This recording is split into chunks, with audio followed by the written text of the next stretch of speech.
আজকে এই মধুর রাতে, আমাদের এই বিয়ের রাতে স্বামী আমাকে বলল, ও আমার মিষ্টি বউ, বলতো কি গিফট নিবে। আমি উৎসাহী কণ্ঠে বললাম, আমাকে একটা ঝাঁটা এনে দিতে পারবে গো তুমি। আমার কথা শুনে জামাই অদ্ভুত ভঙ্গিতে তাকিয়ে আছে। কি হলো, যাও আনো।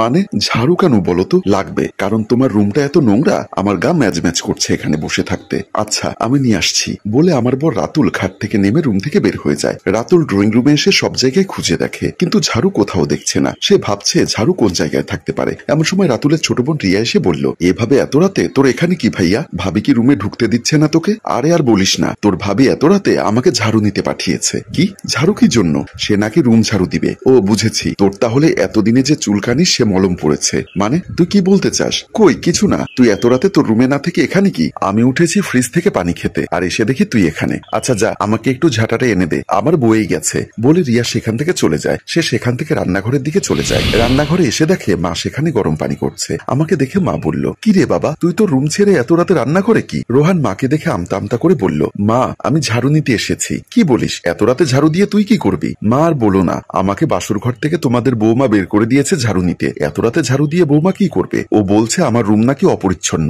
সেজন্য নাকি ও ঝাড়ু দিবে। আমি ড্রয়িং রুমে খুঁজে রান্নাঘরে আসলাম। ও তাহলে বুঝতে পারছি এতদিনে একটা কাজের কাজ হলো। মা কি বলছো? না কিছু না। তো মা তুমি এত রাতে রান্নাঘরে কি করছো? আমি এসেছি একটু গরম পানি করতে। আর হ্যাঁ, ঝাড়ু ওদিকে কোনায় আছে। রাতুল কিছু না বলে ঝাড়ু নিয়ে রুমের দিকে চলে আসে। আমি খাট থেকে নিচে নেমে অপেক্ষা করছি। ও অনেক কষ্টে রাগ সামলে এত রাত বিরাতে আমাকে একটা ঝাঁটা এনে দেয়। আমি ঝাড়ু দিয়ে ঘর ঝাড়ু দিতে লাগলাম। সে দাঁড়িয়ে আমার দিকে হা করে তাকিয়ে আছে। ভালো করে সুন্দরভাবে রুম পরিষ্কার করে যখন খাটে ঘুমোতে যাব, তখনই জামাই জড়িয়ে ধরে বলল, ইস কি সুন্দর তুমি। ওকে একটা ঝাটকা মেরে সরিয়ে দিয়ে নাক কুচকে বললাম, খবরদার আমার গায়ে হাত দেবে না বলে দিলাম। তোমার গা থেকে ঘামের গন্ধ আসছে। কি নোংরা গো তুমি, যাও আগে পরিষ্কার কিছু পরে এসো। আমার কথা শুনে সে বলল, এক্ষুনি যাচ্ছি। সে কাপড় পরতে চলে যায়, আর আমি খাটে উঠে বসি। আমি খাটে বসে আছি, আর তখন আমার বর একটা কাপড় পাল্টিয়ে এসে বলল, এটা ঠিক আছে? আমি দেখে বললাম, না একদম না, ওকে আমি আর একটা পরে আসছি। সে আবার চলে গেল। আবার আর একটা কাপড় পাল্টে এসে খাটের পাশে দাঁড়িয়ে বলল, এটা কি চলবে তোমার? আমি ভালো করে তাকিয়ে বললাম, না মানে না বলো না, অন্তত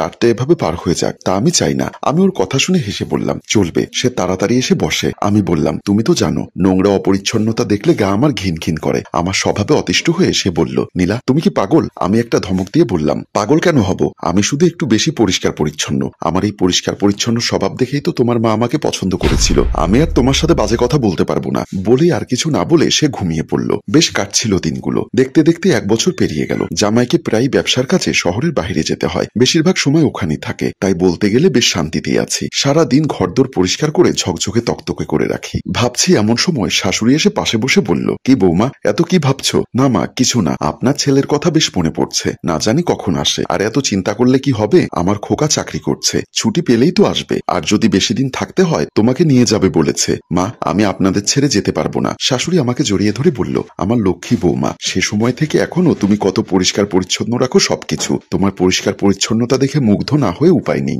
সব ঠিক আছে, কিন্তু আপনার ছেলে আসলে একটু সমস্যা হয়। একটা মানুষ এতটা অপরিচ্ছন্ন কি করে হয়? বৌমা রাতুল কিন্তু আমার ছেলে। তারপর শাশুড়ি হেসে সেখান থেকে উঠে চলে যায়। সত্যি ও আসলে আমার কাজের চাপ দ্বিগুণ বেড়ে যায়। তার উপর রোজ নোংরা শরীর নিয়ে কাছে আসে। আমি ধমক দিয়ে সরিয়ে দেই। তখন বিরক্ত হয়ে সে বলে, তোমার মাথায় গুরুতর সমস্যা। ওকে বারবার বোঝাই আমি শুধু একটু পরিষ্কার পরিচ্ছন্নতা পছন্দ করি, কিন্তু সে বুঝতেই চায় না। সকালে ফারজু আপুর কল আসে। আমি তখন ওয়াশরুম পরিষ্কার করছিলাম। কল রিসিভ করতে আপু বলল, কি রে কি করছিস? এই তো আপু বাথরুম পরিষ্কার করি। ও যা নোংরা করে গেছে কি আর বলবো। তুই ওই বাথরুমই পরিষ্কার কর। এদিকে তোর স্বামীর মন যে নোংরা হয়ে আছে সেটা পরিষ্কার করবি না? কি বলছো এসব? ঠিকই বলেছি। এই তো একটু আগে দেখলাম সুন্দর মতো একটা মেয়ের সাথে রিকশায় হাত ধরাধরি করে যাচ্ছে। ও যা করে করুক, বাসায় না আসলেই হলো। ও আসলেই বাসা নোংরা হবে। আপু ধমকের সুরে বলল, তুই কি পাগল? না আপু আমি শুধু একটু পরিষ্কার পরিচ্ছন্ন। আপু একটা দীর্ঘশ্বাস ফেলে বলল, শোন একটু ভেবে দেখ, একবার তোর স্বামী নতুন বউ আনলে তোর কাজ কয়েক গুণ বেড়ে যাবে। তোকে তোর জামাইয়ের আর ওই থার্ড পার্সনের ময়লা পরিষ্কার করতে হবে। একটু চিন্তা করে দেখ। বলে কলটি রেখে দেয় আপু।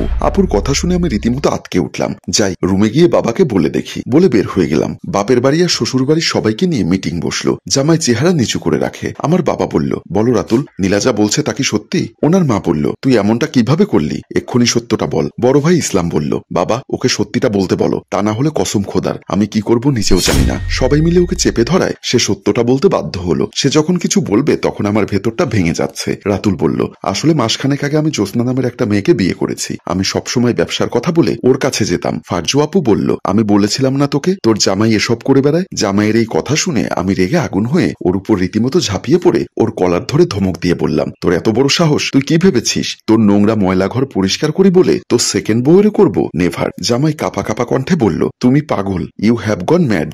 সবাই আমাকে টেনে হিচড়ে সরিয়ে আনে আর আমি এদিকে চিৎকার করে যাচ্ছি, তুই একটা নোংরা অপরিচ্ছন্ন কিট। প্রায় 1 মাস হতে চলল আমি এই পাগলাগারোতে ভর্তি। আমাকে ডিভোর্স দিয়ে জামাই জ্যোৎস্নাকে ঘরে তুলেছে। তবে এখন আমার অবস্থা কাহিল। আগে তো শুধু জামাইয়ের ঘর পরিষ্কার করতে হতো, এখন সব পেশেন্টদের রুম পরিষ্কার করতে হয়। কি একটা অবস্থা। তখন নার্স ময়না এসে বলল, তুমি সবসময় সবকিছু এত নিখুঁত করে কিভাবে পরিষ্কার করো? এত মানুষের সবকিছু পরিষ্কার করে তুমি বিরক্ত হও না? একটা মানুষ পাগল না হলে এসব কি করে করে? তুমি আসলেই পাগল। তোমাদেরকে আমি বারবার বলি, আমি পাগল না, আমি শুধু একটু বেশি পরিষ্কার পরিচ্ছন্ন। এখানে একটি মেয়েকে মিথ্যা পাগল বানিয়ে ভিন্ন এক জগতে পাঠিয়ে দেওয়া দেখি আমাদের গল্প শেষ হয়। সম্মানিত ভিউয়ার্স, আসলে এখানে মেয়েটার কি বা দোষ? মেয়েটি একটু পরিষ্কার পরিচ্ছন্ন, এটা সে কেন বারবার অপমানিত হচ্ছে? এ কোন সমাজে বসবাস করছি আমরা? গল্পটির ভাবনা ও পরিচালনায় হাশেম রাজু, প্রযোজনায় মঞ্জুর মোর্শেদ, মিউজিক প্লাস। গল্পটি ভালো লাগলে লাইক, কমেন্ট ও শেয়ার করে দিন। ধন্যবাদ।